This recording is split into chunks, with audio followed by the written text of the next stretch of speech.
ಹರೀಶ್ ಕಶ್ಯಪ್ ಅವರೇ, ಈಗ 4ನೇ ರಾಶಿ ಕಟಕ ರಾಶಿ 2026 ಏನು ಹೇಳ್ತಾ ಇದೆ? ಸೇಲಿಯಂಟ್ ಫೀಚರ್ಸ್ ಹೇಗಿರ್ತದೋ ಜನವರಿಯಲ್ಲಿ ಹಾಗೇ ವರ್ಷ ಇರ್ತದೆ ಅಂತನ್ನೋದು ಒಂದು ಜ್ಯೋತಿಷ್ಯದ ಮಾತಾಗಲೇ ಹೇಳಿದ್ದೆ ನಾನು. ಶನಿ ಮತ್ತು ಗುರುವಿನ ಅನುಕೂಲದಂತೆಯೇ ಆಯಾ ವರ್ಷಗಳು ನಡೀತಕ್ಕಂಥದ್ದು. ಅದರೊಂದಿಗೆ ಕರ್ಕ ರಾಶಿಯಲ್ಲಿ ಈಗ ಅವರಿಗೆ ಗುರುಬಲ ಇಲ್ಲ. ಅಷ್ಟಮದಲ್ಲಿ ಪಾಪಗ್ರಹ, ನವಮದಲ್ಲಿ ಪಾಪಗ್ರಹ, ದ್ವಿತೀಯದಲ್ಲಿ ಪಾಪಗ್ರಹ. ಇದು ಮುಂದುವರಿತಕ್ಕಂತಹ ವರ್ಷ, ಮಧ್ಯ ವರ್ಷದವರೆಗೂ ಜನ್ಮಕ್ಕೆ ಗುರು ಬಂದಾಗ ಸ್ವಲ್ಪ ಬೆಟರ್ ಆಗ್ತದೆ. ಸ್ವಕ್ಷೇತ್ರ ಇದು ಉಚ್ಚಕ್ಷೇತ್ರ ಆದ್ದರಿಂದ ಸ್ವಲ್ಪ ಬೆಟರ್ ಆಗ್ತದೆ. ಸ್ವಲ್ಪ ತಾಳ್ಮೆ ಬೇಕು. ಸ್ತ್ರೀಯರಿಗೆ ಹೆಚ್ಚು ಬಾಧೆ ಇರ್ತದೆ, ಮಕ್ಕಳಿಗೆ, ಸ್ತ್ರೀಯರಿಗೆ ಮತ್ತು ಅಧಿಕಾರದಲ್ಲಿ ಇರತಕ್ಕಂತಹ ರಾಜಕೀಯಾದಿ ವಿಷಯದಲ್ಲಿರ್ತಕ್ಕಂಥ ಅಧಿಕಾರದಲ್ಲಿ ಇರ್ತಕ್ಕಂಥ ಸ್ತ್ರೀಯರಿಗೆ ಹೆಚ್ಚು ಬಾಧಕವಾಗಿರ್ತಕ್ಕಂಥದ್ದು ಮಧ್ಯ ವರ್ಷದವರೆಗೂ. ಮತ್ತು ವಿದ್ಯಾರ್ಥಿಗಳಿಗೂ ಕೂಡ ಸ್ವಲ್ಪ ಹೆಚ್ಚಿನ ಗಮನ ಕೊಡಬೇಕಾಗತ್ತೆ. ಇವತ್ತಿನ ಕಾಲದಲ್ಲಿ ಯಾವಾಗಲೂ ಅದನ್ನು ಹೇಳ್ತಾನೆ ಇರಬೇಕಾಗತ್ತೆ ಅಂತಂತ. ಯಾಕಂದರೆ ಎಕ್ಸ್ಟ್ರಾ ಕರಿಕ್ಯುಲರ್ ಆ್ಯಕ್ಟಿವಿಟೀಸ್ ಅಂತನ್ನೋದು ಎಲ್ಲ ಮೊಬೈಲಲ್ಲಿ ಮುಳುಗೋಗಿರ್ತಾರೆ. ಸೊ ವಿದ್ಯಾರ್ಥಿಗಳಿಗೆ ಹೆಚ್ಚಿಗೆ ಗುರುಬಲವೂ ಇಲ್ಲ. ದ್ವಿತೀಯದಲ್ಲಿ ವಿದ್ಯಾಸ್ಥಾನದಲ್ಲಿ 9ನೇ ಮನೆಯಲ್ಲಿ 8ನೇ ಮನೆಯಲ್ಲೆಲ್ಲ ಪಾಪಗ್ರಹರು. ಇನ್ನು ಹೆಚ್ಚು ಹೇಳಬಾರ್ದು ಅಂದರೆ ಏನು ಮಾಡೋದು? ಹೇಳಲೇಬೇಕು. ಹಾಗಾಗಿ ಒಳ್ಳೆಯ ಮಾತಿನಿಂದಲೇ ಮಕ್ಕಳನ್ನು ಆ ವಿದ್ಯಾಭ್ಯಾಸದಲ್ಲಿ ನೀವು ತೊಡಗಿಸಬೇಕು. ಹಠ ಮಾಡಿದ್ರೆ ಪ್ರಯೋಜನಕ್ಕೆ ಬರಲ್ಲ. ವಿದ್ಯಾರ್ಥಿಗಳು ಕೂಡ ತಿಳ್ಕೊಳ್ಬೇಕು ಈ ಮಾತನ್ನು. ದೈವಾನುಕೂಲ ಇಲ್ಲದೇ ಇರತಕ್ಕಂತಹ ಸಮಯದಲ್ಲಿ ನಾವು ದೊಡ್ಡವರು, ಹಿರಿಯರು, ಮಾತಾಪಿತೃಗಳು ಇಂಥವರನ್ನು ಮಾತನ್ನು ನಾವು ಹೆಚ್ಚು ಆಲಿಸಬೇಕು. ಅದನ್ನು ಹಾಗೆ ನಾವು ಆಲಿಸಿಕೊಂಡು ಸ್ವಲ್ಪ ಪರಿಶ್ರಮ ಹಾಕಿದಾಗ ಏನಾಗ್ತದೆ, ನಮಗಿರ್ತಕ್ಕಂಥ ಗ್ರಹ ದೋಷಗಳು ತನಗೆ ತಾನೇ ಕಡಿಮೆ ಆಗ್ತದೆ. ಆ ಕಾರಣದಿಂದ ವಿದ್ಯಾರ್ಥಿಗಳಿಗೆ ಹೆಚ್ಚು ಅಂಡರ್ಲೈನ್ ಮಾಡಬೇಕು ಕರ್ಕ ರಾಶಿಯವರಿಗೆ. ಮತ್ತು ಈ ವರ್ಷದ ಒಂದು ಮೂಲ ಮಂತ್ರ ಅಂತಂದರೆ ಬಹಳ ತಾಳ್ಮೆ ಬೇಕು.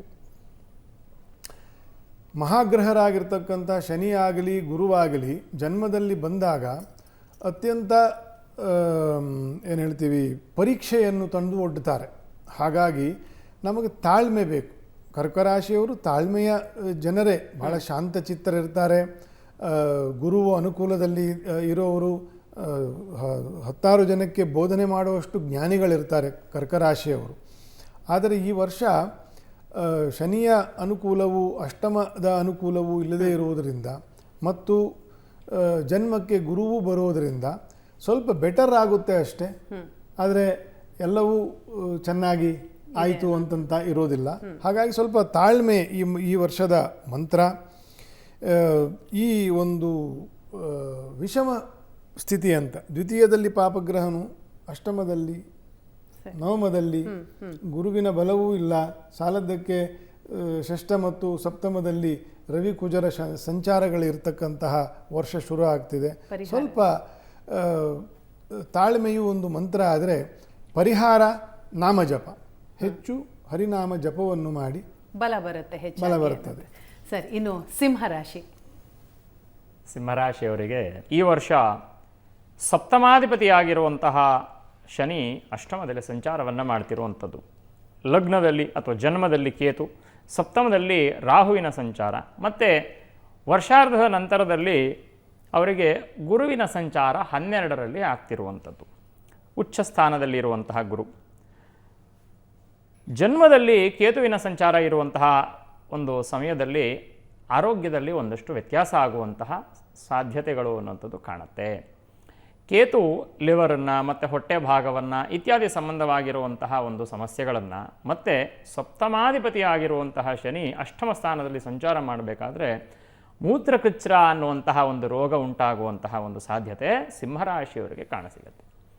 ವ್ಯಯ ಸ್ಥಾನದಲ್ಲಿ ಗುರು ಇರೋದರಿಂದ ಧರ್ಮ ಕಾರ್ಯವನ್ನು ಮಾಡಿದ್ರಲ್ಲಿ ಮಾತ್ರ ಅವರಿಗೆ ಜಯ.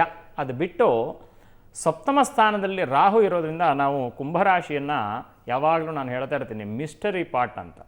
ಅಂದರೆ ಒಂದು ರೀತಿ ಏನಿದೆ ಅನ್ನೋದು ಅದರಲ್ಲಿ ಗೊತ್ತಿಲ್ಲ. ಅದರಲ್ಲೂ ಕೂಡ ಇಲ್ಯೂಷನನ್ನು ಉಂಟು ಮಾಡುವಂತಹ ಗ್ರಹ ಛಾಯಾಗ್ರಹನಾಗಿರುವಂತಹ ರಾಹು ಯಾವಾಗ ಸಪ್ತಮ ಸ್ಥಾನದಲ್ಲಿ ಬರ್ತಾನೆ, ಸಪ್ತಮಾಧಿಪತಿ ಅಷ್ಟಮ ಸ್ಥಾನದಲ್ಲಿ ಸಂಚಾರವನ್ನು ಮಾಡ್ತಾನೆ, ಕೌಟುಂಬಿಕವಾಗಿ ತುಂಬ ಮನಸ್ತಾಪಗಳು ಉಂಟಾಗುವಂತಹ ಸಾಧ್ಯತೆಗಳು. ಹಾಗಾಗಿ ಕುಟುಂಬದಲ್ಲಿ ಆಗುವಂತಹ ಮನಸ್ತಾಪಗಳನ್ನು ಪರಿಹಾರವನ್ನು ಮಾಡ್ಕೋಬೇಕು. ಅವರ ವ್ಯಕ್ತಿತ್ವ ಅನ್ನುವಂಥದ್ದು ಸಹಜವಾಗಿ ಯಾವುದನ್ನು ಒಪ್ಕೊಳ್ಳದೇ ಇರುವಂತಹ ವ್ಯಕ್ತಿತ್ವ. ಅವರಿಗೆ ಅನುಭವಕ್ಕೆ ಬಂದರೆ ಮಾತ್ರ ಅವರದನ್ನು ಒಪ್ಕೊಳ್ಳುವಂತಹ ಒಂದು ವ್ಯಕ್ತಿತ್ವ ಸಿಂಹರಾಶಿಯವರಿಗೂ ಇರುತ್ತೆ. ಹಾಗಾಗಿ ಆರೋಗ್ಯದ ವಿಚಾರದಲ್ಲಿ, ಕುಟುಂಬದ ವಿಚಾರದಲ್ಲಿ ತುಂಬ ಎಚ್ಚರಿಕೆಯನ್ನು ವಹಿಸಬೇಕಾಗತ್ತೆ. ಇನ್ನು ಅಷ್ಟಮ ಸ್ಥಾನದಲ್ಲಿ ಶನಿಯ ಸಂಚಾರ ಆಗುವಂತಹ ಕಾಲದಲ್ಲಿ ಸ್ವಲ್ಪ ಅನಾರೋಗ್ಯಗಳು ಅನ್ನುವಂಥದ್ದು ಕೇತುವಿನಿಂದಲೂ ಪ್ರಾಪ್ತವಾಗತ್ತೆ. ಮತ್ತು ಗುರುವಿನ ಬಲ ಇಲ್ಲದೇ ಇರುವಂತಹ ಕಾರಣ ಸಹಜವಾಗಿ ಗುರುವಿನ ದಶಾಕಾಲದಲ್ಲಾಗಿರ್ಬೋದು ಅಥವಾ ಗುರುವಿನ ಸಂಚಾರ ಚೆನ್ನಾಗಿಲ್ಲದೆ ಇರುವಂತಹ ಸಮಯದಲ್ಲಿ ಅವರಿಗೆ ಈ ಡಯಾಬಿಟಿಸ್ ಸಂಬಂಧವಾಗಿರುವಂತಹ ಸಮಸ್ಯೆಗಳಿದ್ದಾಗ ಅದು ಉಲ್ಬಣ ಆಗುವಂತಹ ಒಂದು ಸಾಧ್ಯತೆ ಅನ್ನುವಂಥದ್ದು ಸಿಂಹರಾಶಿಯವರಿಗೆ ಕಾಣಸಿಗುತ್ತೆ. ಪಾರ್ಟ್ನರ್ಶಿಪ್ ಅಂತ ನಾನು ಹೇಳಿದೆ, ಅದು ಲೈಫ್ ಪಾರ್ಟ್ನರ್ ಅಂದರೆ ಕುಟುಂಬದಲ್ಲಿ ಅಂತ ಹೇಳಿದ್ದೀನಿ. ಅದರ ಜೊತೆಗೆ ಉದ್ಯೋಗದಲ್ಲಿ ಪಾರ್ಟ್ನರ್ಶಿಪ್ಪಲ್ಲಿ ಯಾರು ಮಾಡ್ತಾರೆ ಸಪ್ತಮ ಸ್ಥಾನವನ್ನು ತೋರಿಸುವಂಥದ್ದು, ಅವರು ಕೂಡ ಎಚ್ಚರಿಕೆಯಿಂದ ಇರಬೇಕು. ಜೊತೆಗೆ ನೀವು ಯಾರನ್ನು ನಂಬಿರ್ತೀರಾ ಅಷ್ಟಮ ಸ್ಥಾನದಲ್ಲಿರೋದ್ರಿಂದ ಅವರು ನಿಮಗೆ ಮೋಸ ಮಾಡಿ ಹೋಗುವಂತಹ ಸಾಧ್ಯತೆ. ಹಾಗಾಗಿ ಪಾರ್ಟ್ನರ್ಶಿಪ್ ಜೊತೆಗೆ ವ್ಯವಹಾರ ಮಾಡ್ತಿರ್ತಕ್ಕಂಥವರು ಸ್ವಲ್ಪ ಎಚ್ಚರಿಕೆಯಿಂದ ಇರಬೇಕಾಗತ್ತೆ. ಇದಕ್ಕೆ ಪರಿಹಾರಾರ್ಥವಾಗಿ ಅವರು ಶಿವಶಕ್ತಿಯ ಆರಾಧನೆಯನ್ನು ಮತ್ತು ವಿಶೇಷವಾಗಿ ಆಂಜನೇಯ ಸ್ವಾಮಿಯ ಆರಾಧನೆಯನ್ನು ಅವಶ್ಯವಾಗಿ ಮಾಡಬೇಕಾಗತ್ತೆ. ವಿಠಲ್ ಭಟ್ರೆ, ಇನ್ನು ಕನ್ಯಾ ರಾಶಿ 2026ರ ವರ್ಷ ಭವಿಷ್ಯ ಹೇಗಿದೆ? ಕನ್ಯಾ ರಾಶಿಯವರಿಗೆ ಈ ವರ್ಷ ಬಹಳ ಪ್ರಮುಖವಾಗಿ ಅವರು ಗಮನಿಸಬೇಕಾಗಿರತಕ್ಕಂಥದ್ದು ಆಲಸ್ಯದಿಂದ ಹೊರಬರಬೇಕು ಅವರು. ಯಾಕೆಂದರೆ ಇಡೀ ವರ್ಷ ಶನಿಯ ಪೂರ್ಣ ದೃಷ್ಟಿ ನಿಮ್ಮ ರಾಶಿಯ ಮೇಲೆ ಇರೋದ್ರಿಂದ ಆಲಸ್ಯಗಳಾಗುವ ಸಾಧ್ಯತೆ, ಲೇಜಿ ಆಗುವ ಸಾಧ್ಯತೆ ಜಾಸ್ತಿ ಇದೆ. ಅದ್ಭುತವಾದಂಥ ವರ್ಷ. ಬಹಳಷ್ಟು ವರ್ಷಗಳಿಂದ ಆಗಲೇ ಇಲ್ಲ, ಈ ವರ್ಷ ಮಾಡಲೇಬೇಕು ಅಂದ್ಕೊಂಡ ಎಷ್ಟೋ ಕೆಲಸ ಕಾರ್ಯಗಳು 2026ನೇ ಇಸ್ವಿ ಜನವರಿಯಿಂದನೇ ಸ್ಟಾರ್ಟ್ ಆಗಿಬಿಡುತ್ತೆ ನಿಮಗೆ. ಅಂದರೆ ಬಹಳ ಕಾಲದಿಂದ, ಬಹಳ ವರ್ಷಗಳಿಂದ ನೀವು ಮಾಡಬೇಕು ಅಂದ್ಕೊಂಡಿದ್ದ ಕೆಲಸಗಳು ನಿಂತೋಗಿತ್ತಲ್ಲ, ಅದು ಈ 2026 ಜನವರಿಯಿಂದಲೇ ಆರಂಭಿಸಿ ಆ ಕೆಲಸಗಳೆಲ್ಲ ಮುಂದೆ ಹೋಗ್ತಕ್ಕಂಥದ್ದು ತುಂಬ ಚೆನ್ನಾಗಿದೆ ಚಾನ್ಸಸ್ಸು. ಆದರೆ ಯಾವುದೇ ಕಾರಣಕ್ಕೂ ನೀವು ಲೇಸಿನೆಸ್ ಮಾಡಿ ಹೆಂಗಿದ್ರು ಹೇಳಿದಾರಲ್ಲ ಬಿಡು ನೋಡೋಣ ನಿಧಾನಕ್ಕೆ ಅಂತ ಅಂದ್ಕೊಂಡ್ರೆ ಮಾತ್ರ ಆಮೇಲೆ ಇದು ಟ್ರೈನ್ ಹೋದ್ಮೇಲೆ ಟಿಕೆಟ್ ತಗೊಳ್ಳೋ ಪರಿಸ್ಥಿತಿಯನ್ನು ಮಾಡ್ಕೊಳ್ಬೇಡಿ. ವಿದ್ಯಾರ್ಥಿಗಳಿಗೆ ಬಹಳ ಚೆನ್ನಾಗಿದೆ. ಅದರಲ್ಲೂ ವಿದೇಶಕ್ಕೆ ಹೋಗಿ ಅಧ್ಯಯನ ಮಾಡಬೇಕು ಅಂದ್ಕೊಂಡ ವಿದ್ಯಾರ್ಥಿಗಳಿಗೆ ಟೂ ಗುಡ್ ಅನ್ಬೋದು. ತುಂಬ ಚೆನ್ನಾಗಿ ಅವಕಾಶಗಳು ಸಿಗುವ ಸಾಧ್ಯತೆಗಳು ಜಾಸ್ತಿ ಇದೆ. ಎಲ್ಲಿ ಬೇಕಾದ್ರೂ ಹೋಗಿ ಶ್ರದ್ಧೆಯಿಂದ ಓದ್ಕೊಳ್ಳಿ, ಚೆನ್ನಾಗಿರಲಿ. ದೇಶದ ಹೆಸರು, ನಿಮ್ಮ ಹೆಸರು, ಕುಟುಂಬದ ಹೆಸರು ತಂದ್ಕೊಳ್ಳಿ. ಇನ್ನು ನಿರುದ್ಯೋಗಿಗಳಿಗೆ ಉದ್ಯೋಗದ ವಿಚಾರ ಅಂತಕ್ಕಂಥದ್ದು ಜನವರಿಯಿಂದಲೇ ತುಂಬ ಚೆನ್ನಾಗಿರುತ್ತೆ. ಜೂನ್ ನಂತರ ಅಂತೂ promotion, salary hike, transfer, government ಬಹಳಷ್ಟು ಜನ ನಂತರ ಕೇಳ್ತಿರ್ತಾರೆ ಸರ್ಕಾರಿ ಉದ್ಯೋಗ ಸಿಗುತ್ತಾ, ಗೌರ್ಮೆಂಟ್ ಜಾಬ್ ಸಿಗುತ್ತಾ ಅಂತ.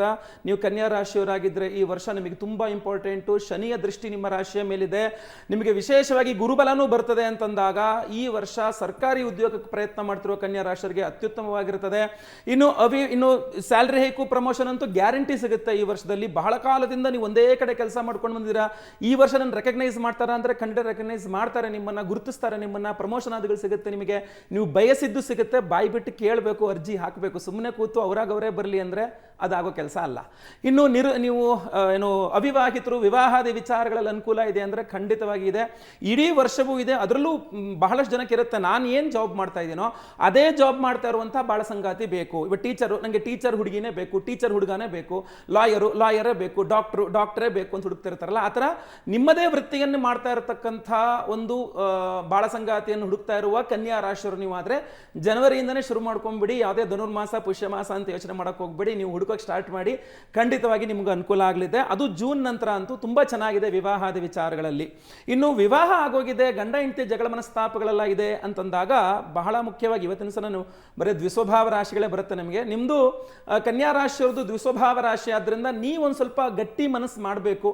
ನನ್ನ ಸಂಸಾರ ನಾನು ಸರಿ ಮಾಡ್ಕೊಳ್ಬೇಕು ಅನ್ನುವಂಥದ್ದು ನಿಮಗಿದ್ರೆ ಖಂಡಿತವಾಗಿ ಇದನ್ನು ಸರಿ ಮಾಡ್ಕೊಳ್ಳಿಕ್ಕೆ ಅತ್ಯುತ್ತಮವಾಗಿರತಕ್ಕಂಥ ವರ್ಷ ಅಂತ ಕಂಡು ಬರ್ತಾ ಇದೆ.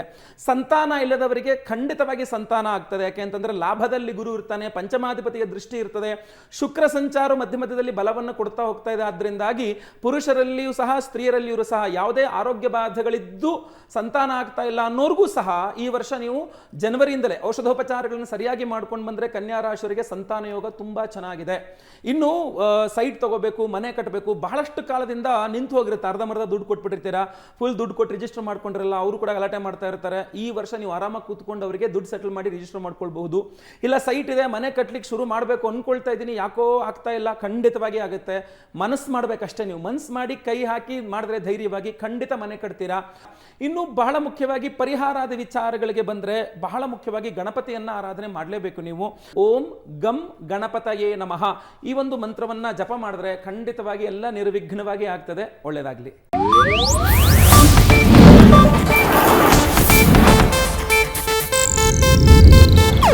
ಇದು ಏಷ್ಯಾನೆಟ್ ನ್ಯೂಸ್ ನೆಟ್ವರ್ಕ್ ಪ್ರಸ್ತುತಿ.